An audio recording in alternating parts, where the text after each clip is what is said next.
Development Education are saying that pre-primary teachers have been left out by the Teachers Service Commission and the Kenya Institute of Curriculum Development in training them on how to implement the competency-based curriculum.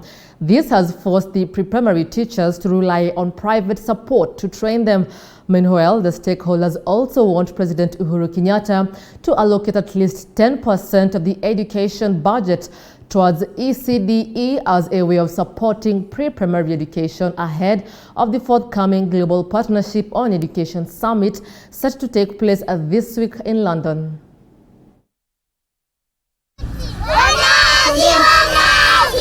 The strength of a child's academic foundation is often traced to their early childhood development education teachers.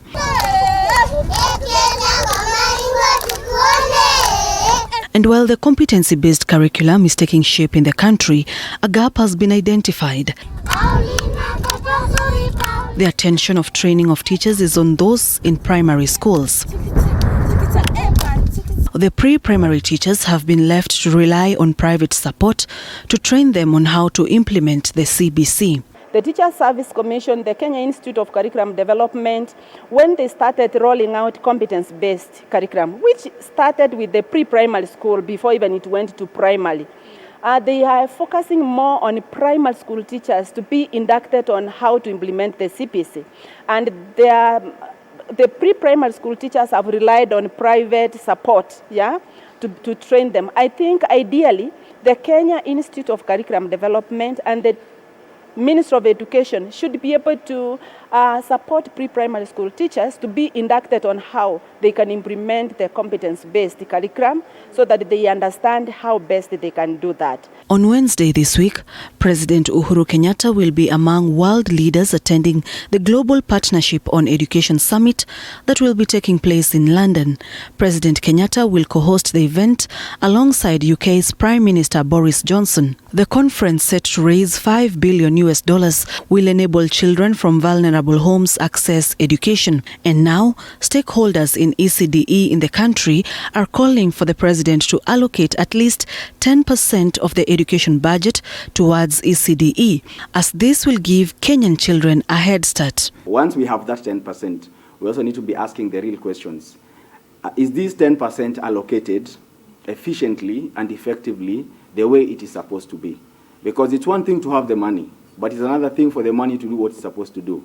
Because if we just request for 10%, we will have the block. Then what do we do with the block? So the bigger challenge now, we go deeper. We dig deeper and request. We want these other factors to be considered. We are talking of free feeding programs in schools at the county level being a county function. So when we are requesting for the national budget, how much of the school feeding program are we asking for?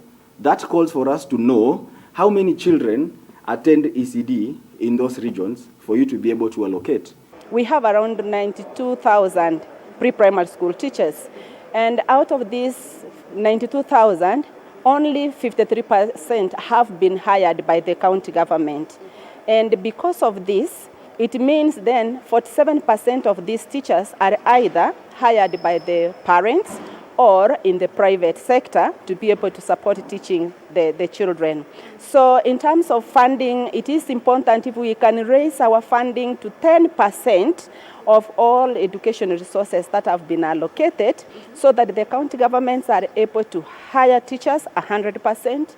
They are able to provide teaching learning materials, put up infrastructure that is age appropriate to these children, but also to be able to pay teachers their salaries. We don't just need to shout about this money going to the education sector, but also ensuring that this money actually goes to pre-primary education or ECD, because that is a sector that has taken a huge beating.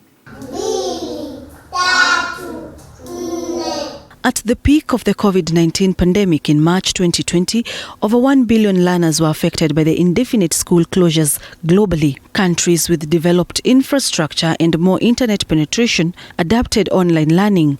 However, for most countries in sub-Saharan Africa, learning during the school closures was left to the elite. Children from the most marginalized communities, including those with special needs and disabilities, displaced, including refugees, and girls were at a higher risk of losing the gains that had been made in education. Amidst the pandemic, governments diverted funds meant for education to cope with the pandemic.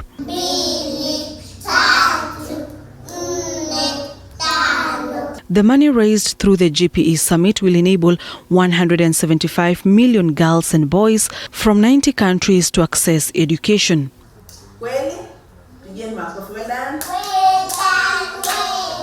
Sharon Baranga, TV47.